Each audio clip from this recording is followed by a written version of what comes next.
ABP અસ્મિતાના અહેવાલ બાદ જાગ્યા જિલ્લા શિક્ષણાધિકારી. જિલ્લા શિક્ષણાધિકારીએ શાળાને ફટકારી નોટિસ. શાળા મેનેજમેન્ટ અને આચાર્યને કાલે લેખિત ખુલાસા સાથે હાજર રહેવા ફરમાન. શાળાના આચાર્યના મનસ્વી નિર્ણયની સંચાલક મંડળે ગંભીર નોંધ લીધી. જિલ્લા શિક્ષણાધિકારીના જવાબદારો સામે કડક કાર્યવાહીનો દાવો. મીડિયાના માધ્યમથી વિગતો ધ્યાને આવી છે. રામોલની સ્કૂલની અંદર શાળાના સમયમાં જે ફેરફાર કરવામાં આવ્યો છે તે અંગે અમારા દ્વારા કોઈપણ મંજૂરી આપવામાં આવેલ નથી. શાળાના આચાર્ય સાથે ટેલિફોનિક હમણાં જ ચર્ચા કરી અને લિખિતમાં ખુલાસા સાથે રૂબરૂમાં ઉપસ્થિત રહેવા જણાવેલું છે. એમના ખુલાસાને ધ્યાને લેવામાં આવશે. જો ખુલાસાની અંદર સંતોષકારક ખુલાસો નહીં જણાય તો પછી જવાબદાર સામે એટલે કે શાળાના આચાર્યની જવાબદારી બનતી હશે તો આચાર્યશ્રી અને સંસ્થાની જવાબદારી હશે તો સંસ્થા સામે નિયમાનુસાર શિક્ષાત્મક કાર્યવાહી કરવામાં આવશે. બિલકુલ ઉચિત નથી અને વિદ્યાર્થીઓના શિક્ષણને અસર થવા પામે છે તે બિલકુલ ચલાવી શકાય નહીં. ગુજરાત વિનિમય ધારા મુજબ આપણે જે અધિવેશન આચાર્ય સંઘ અધિવેશનના ધારા મુજબ એવું કહેવાય છે કે જ્યારે વાવાઝોડું હોય, કોઈ સંકટ આવી પડતું હોય, કોઈ અણધાર્યા સંજોગો ઊભા થતા હોય ત્યારે આચાર્યશ્રી જે છે એ મંડળના સૂચન અનુસાર તાત્કાલિક નિર્ણય લેવો હોય તો લઈ શકે છે, પણ ઉપલા અધિકારીને જાણ કરવી જરૂરી ખરું.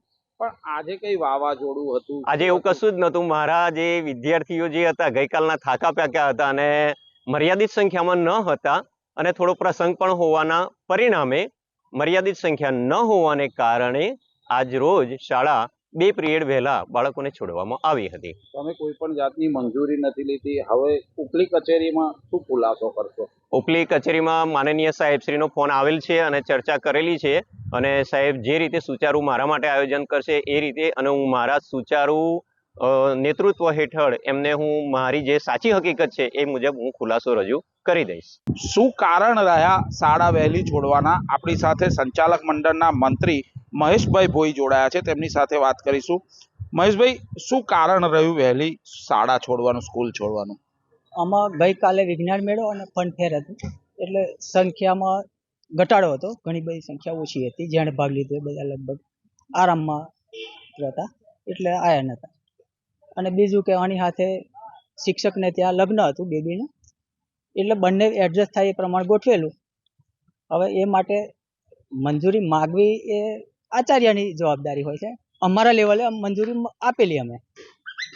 કહી શકાય તમારા લેવલે જે મંજૂરી આપવામાં આવી હતી એવો કોઈ નિયમ છે કે તમારે ડીઓ કચેરીમાં જાણ કરવાની હોય ને મંજૂરી માગવાની હોય? મંજૂરી કોને માગવાની હોય? મંજૂરી તો શાળાના આચાર્યએ માગવી પડે. અમારે એવું કંઈ હોય નહીં.